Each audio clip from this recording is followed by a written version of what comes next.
सबको जय मसीह की। मैं जतिन बब्बर और आप देख रहे हैं मसीह परिवार चैनल। जैसे कि आप सब जानते हैं कि मैं इस चैनल पे प्रभु के अलग अलग दासों की वीडियोस डालता हूं, तो अगर आपको हमारा चैनल अच्छा लगता है तो आप इस चैनल को ज़्यादा से ज़्यादा सब्सक्राइब जरूर करें, ताकि आप प्रभु के वचन को सुन सके। वीडियोस को ज़्यादा से ज़्यादा शेयर करें ताकि जिन लोगों तक वचन नहीं पहुंचा उन तक भी वचन पहुंच सके।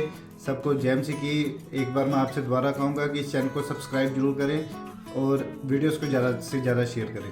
जय मसीह की। परमेश्वर में आगे बढ़ना है, आत्मिक रीति से ग्रो होना, ताकि सब बातों में उन्नति हो सके, ताकि हम परमेश्वर का सुसमाचार दूसरों को दें और दूसरे लोग भी हमारी सुन सकें। हालेलुया। क्योंकि जब आत्मिक रीति से हम उन्नति करेंगे तो जो परमेश्वर की ओर से महिमा मिलेगी उसमें खुदावंद दुख नहीं मिलाएगा। हालेलुया। हम उन ब्लेसिंग्स को जी पाएंगे, हम ब्लेस हो पाएंगे। हालेलुया। सबसे पहले आत्मिक रीति से ग्रोथ होनी चाहिए आपकी, तो उसके बाद आपको अपने हाथों के द्वारा अपनी मेहनत भी करनी है। क्योंकि मैंने बहुत से लोगों को देखा जो कि आलसी हैं, जो आगे नहीं बढ़ते, जो आलसी अपने काम में ढिलाई करते हैं। वचन में लिखा कि जो अपने काम में ढिलाई करता है वह निर्धन रह जाता है, लेकिन कामकाजी लोग अपने हाथों के द्वारा धनी होते हैं। हालेलुया। हमें अपने हाथों के कामों पर परमेश्वर ने कहा कि मैं तुझे बरकत दूंगा। हमें मेहनती होना है। हम प्रार्थना में हैं, हम परमेश्वर के वचन को फॉलो करते हैं, लेकिन आगे क्या, आगे काम भी करना है, हमें मेहनत भी करनी है अपने परिवार को चलाने के लिए। हालेलुया। हमें मेहनत भी करनी है परमेश्वर के कामों को तेज करने के लिए। हमें ऊंचा भी उठना है फाइनेंशियल रीति से, ताकि परमेश्वर के काम तेज हो सके। हालेलुया। हमें आलसी नहीं होना, हमें मेहनती होना है। क्योंकि बहुत से लोग जो मेहनती नहीं है वे आलसी रह जाते हैं। उसके बाद परमेश्वर को बोलते हैं कि परमेश्वर ने मेरे गरीबी के श्रापों को मुझसे दूर नहीं किया, परमेश्वर ने इन श्रापों से मुझे बाहर नहीं निकाला, लेकिन खुद आलसी हैं। हालेलुया। इसलिए परमेश्वर चाहता है कि हर एक विश्वासी फाइनेंशियली ब्लेस होना चाहिए। इसीलिए परमेश्वर नीति वचन 6 उसकी 6 से परमेश्वर ने हमें समझाने की कोशिश की है कि किस तरह से हम आर्थिक रीति से संपन्न हो सकते हैं। हालेलुया।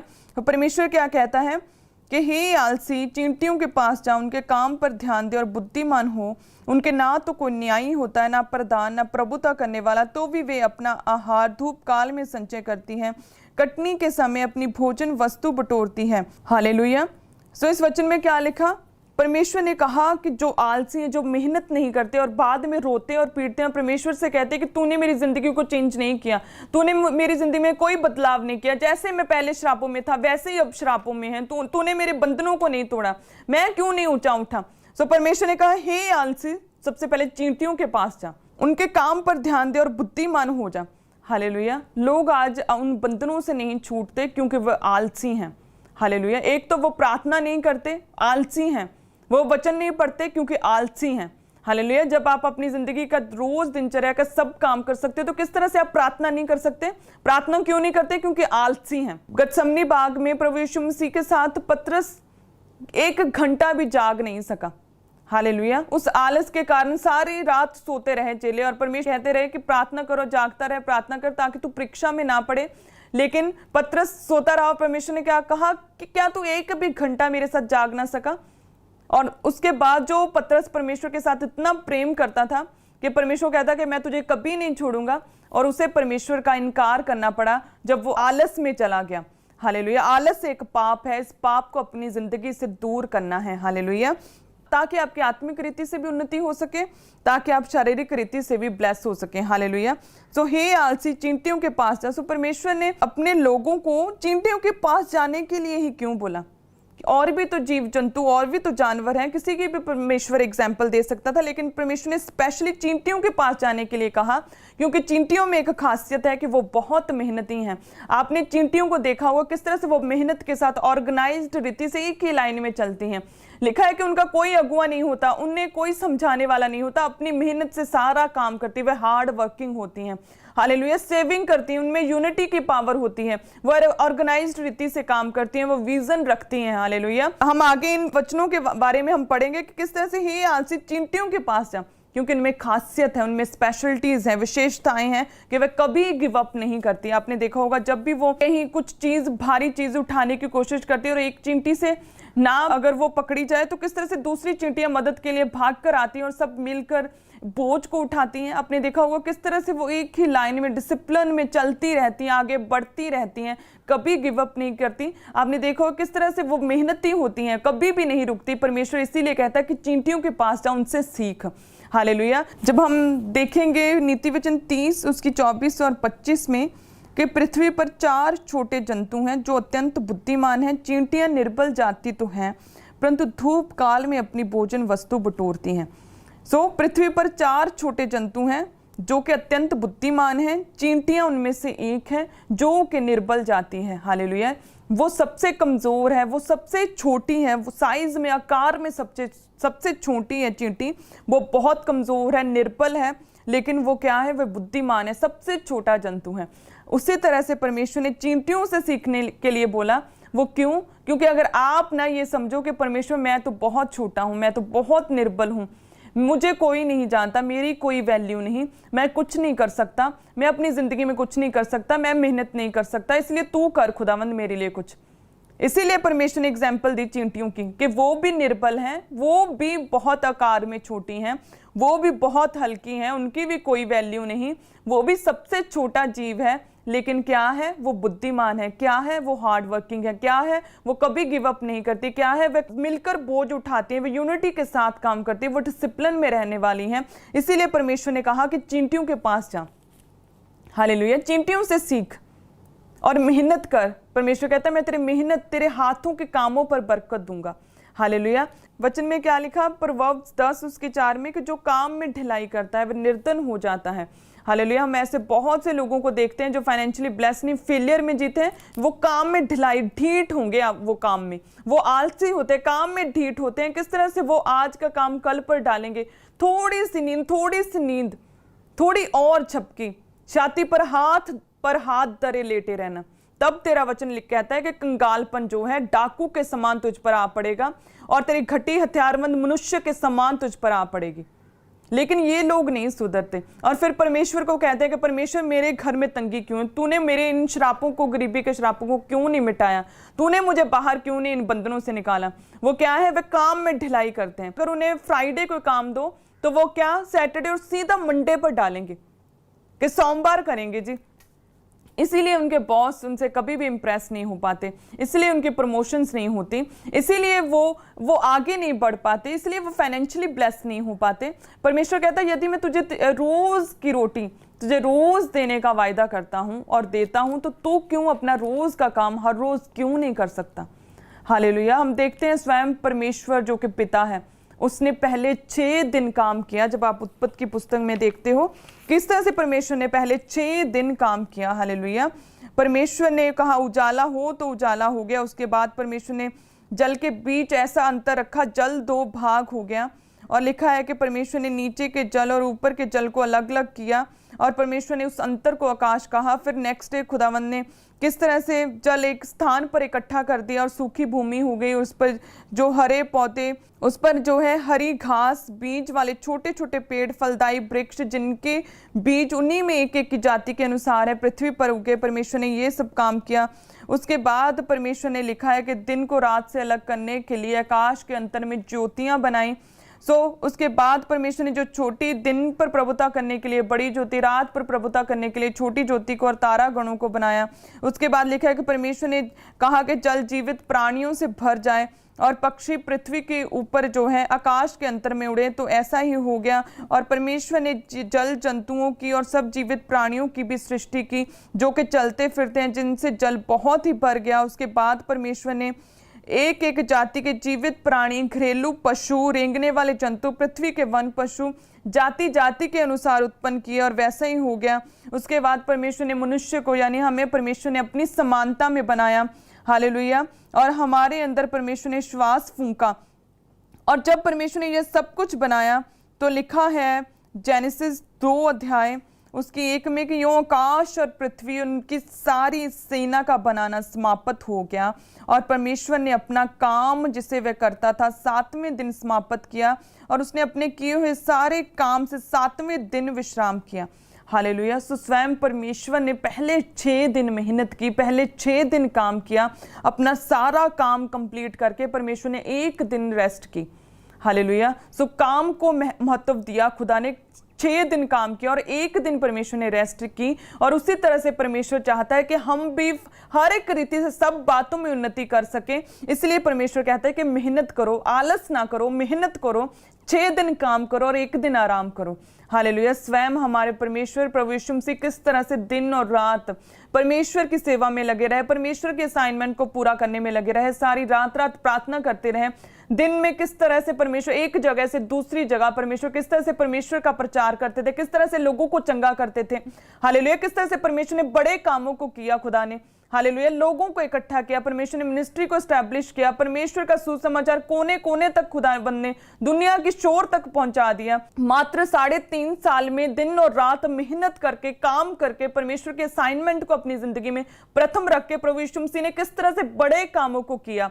हालेलुया। सो उसी तरह से परमेश्वर डिमांड करता है कि हम भी अपनी जिंदगी में मेहनत करें, हार्ड वर्क करें और परमेश्वर के साथ जुड़े होकर मेहनत करें, ताकि परमेश्वर हमारे हाथों के कामों पर बरकत दे, ताकि परमेश्वर हमें फेवर दे। क्योंकि परमेश्वर से अलग होकर मेहनत की व्यर्थ है।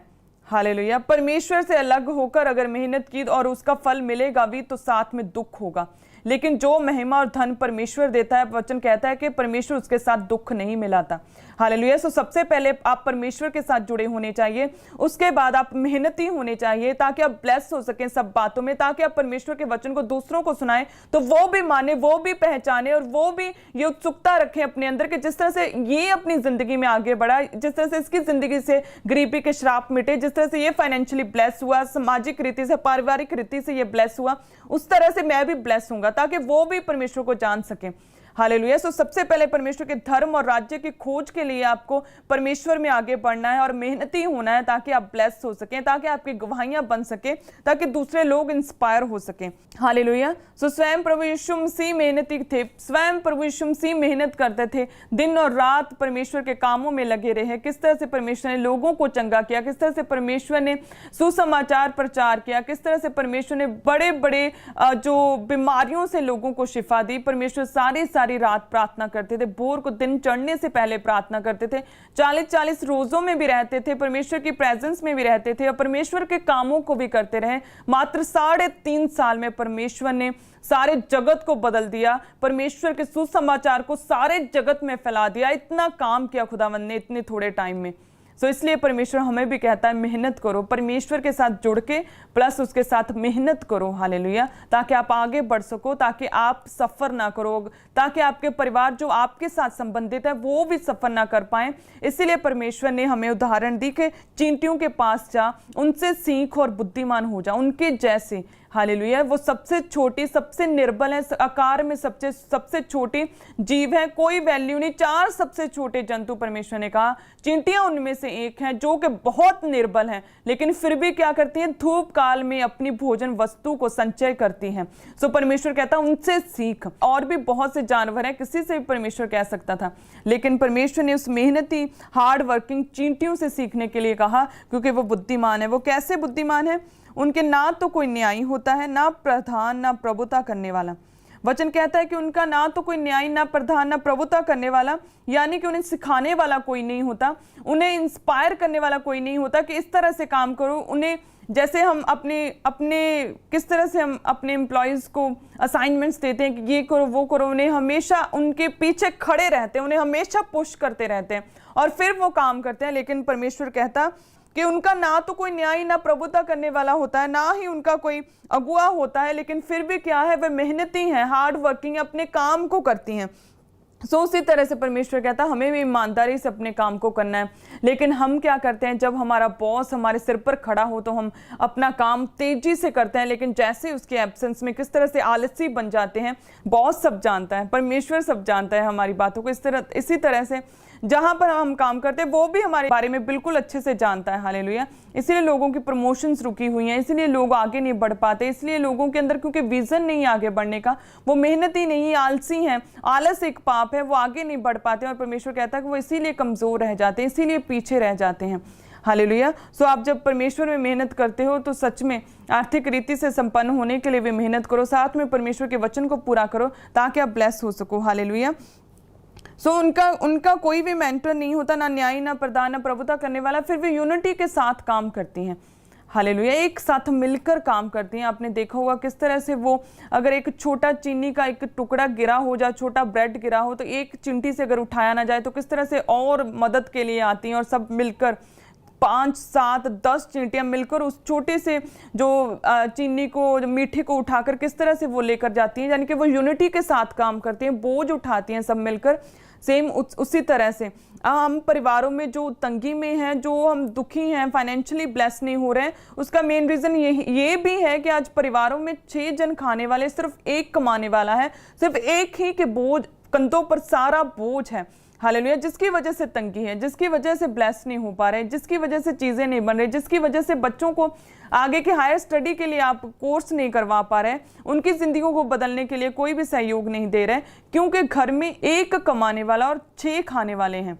हालेलुया, सो इसलिए आगे बढ़ना है। सो जिस तरह से चींटियां जो हैं वो किस तरह से छोटे से टुकड़े को, छोटे से पीस को, मीठे को, जिस तरह चींटियां किस तरह से मीठे को उठाकर किस तरह से जाती हैं और सब मिलकर बोझ उठाती हैं, उसी तरह से अगर परिवार में 6 सदस्य हैं और साथ में मिलकर यूनिटी के साथ परमेश्वर कहता काम करे, तो सब मिलकर बोझ उठाएं तो तंगी नहीं आएगी। हालेलुया, अगर बच्चे बड़े हो चुके हैं, वो स्टडी करते हैं, तो अगर वो अपनी स्टडी के साथ साथ पार्ट टाइम जॉब करे या फिर कुछ ट्यूशन्स या कुछ ऐसा, ताकि वो अपना खर्चा खुद उठा सके, तो वो पेरेंट्स के लिए कितना हेल्पफुल होगा।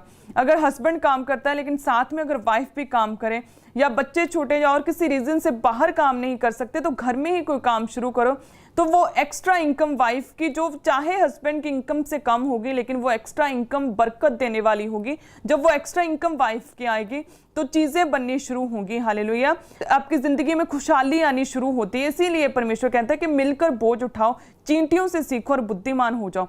6 जन खाने वाले और सिर्फ एक कमाने वाला है, इसलिए घरों में तंगियां हैं, इसीलिए गरीबी है, इसीलिए ये कर्जे, इसीलिए ये श्राप, ये बंधन नहीं टूटते। हालेलुया, सो इसीलिए परमेश्वर कहता है चींटियों से सीखो और मिलकर काम करो, मिलकर बोझ उठाओ, ताकि आपके घर में बरकत आए, ताकि चीजें बननी शुरू हो, ताकि आपकी जिंदगी में खुशहाली आनी शुरू हो। लेकिन वाइफ्स को चाहिए कि वो, परमेश्वर का वचन कहता है कि हस्बैंड उनका सिर है, तो अपने हस्बैंड की परमिशंस के साथ ही आप काम करें तो बेहतर होगा। हालेलुया, तो फिर ही आप अपने उन कामों में परमेश्वर आपको ब्लेस कर पाएगा। और याद रखिए, परमेश्वर ने आपको अपने परिवारों के लिए, अपने हस्बैंड्स के लिए एज अ सपोर्टर चुना है, एक बोझ नहीं चुना। हालेलुया, अगर वाइफ साथ में पूरा सहयोग दें हस्बैंड का, तो वाकई में उस घर में खुशहाली आती है। सो इसीलिए परमेश्वर ने आपको एक डिवाइन सपोर्टर के रूप में आपको अपने हस्बैंड्स के लिए भेजा है। सो अगर आप कुछ कर सकते हैं अपने परिवार के लिए, कुछ इनकम का सोर्स आप क्रिएट कर सकते हैं, तो सच में आपकी जिंदगी में फिर खुशहाली आनी शुरू होगी। इसीलिए परमेश्वर ने कहा चींटियों से सीखो, मिलकर बोझ को उठाओ, यूनिटी के साथ काम करो, ताकि आर्थिक रीति से संपन्न हो सको। हालेलुया, सो आगे परमेश्वर का वचन क्या कहता है कि तो भी वह अपना आहार धूप काल में संचय करती है और कटनी के समय अपनी भोजन वस्तु बटोरती है। यानी कि वह बरसाती मौसम से अपने आप को बचा के रखने के लिए धूप काल में ही अपनी भोजन वस्तु को इकट्ठी करती है। उन्हें कोई भी उनका मार्गदर्शक नहीं होता, कोई उन्हें समझाने वाला नहीं होता, लेकिन वो बुद्धिमान है, लिखा है। अपने आप वो अपनी भोजन वस्तु धूप काल में, गर्मियों में इकट्ठी करती है, बरसाती मौसम से बचने के लिए, अपने आप को बचाने के लिए, क्योंकि वो बहुत छोटी है, अपने आप को बचाने के लिए पहले ही अपनी सेविंग करती है वो। हालेलुया, अपने खाने को इकट्ठा करते हैं बुरे मौसम में, ताकि वो बची रहें, ताकि भूखी ना मर जाएं। सो इसीलिए परमेश्वर ने कहा कि जिस तरह से वह अपना आहार, अपना खाना जो है धूप काल में संचय करती, कटनी के समय अपनी भोजन वस्तु बटोरती है। सो इसीलिए परमेश्वर ने कहा चींटियों के पास जा, उनसे सीख और बुद्धिमान हो जा, और क्या कर, और सेविंग कर। हालेलुया, आज अगर लोगों की तनख्वाह 15,000 है तो उनका खर्चा 15,000 होता है। अगर उनकी तनख्वाह 25 कर दो तो खर्चा भी 25 हो जाता है। तो ऐसे लोग मूर्ख हैं मेरे हिसाब से, बुद्धिमान नहीं, बुद्धिहीन है। तो इसीलिए परमेश्वर ने कहा चींटियों के पास जाओ, उनसे सीख किस तरह से वो सेविंग करती हैं बुरे दिनों के लिए। हालेलुया, उसी तरह से अगर आप भी सेविंग करो तो परमेश्वर बुरे दिन नहीं आने देंगे। लेकिन यदि आप सेविंग करो अपनी जिंदगी में, तो किस तरह से आपके बच्चे जब पढ़ेंगे, स्कूल जाएंगे, आप उन्हें अच्छी शिक्षा दे पाओगे, उन्हें आप हायर स्टडीज के लिए अच्छे कोर्स करवा सकोगे, ताकि उनकी जिंदगियां चेंज हो। जब आप बूढ़े हो जाओगे तो आपको किसी पर डिपेंड नहीं रहना पड़ेगा, और दूसरे लोग आपका ऑनर करेंगे, आपके बच्चे आपका ऑनर करेंगे। तो सेविंग्स जरूरी है।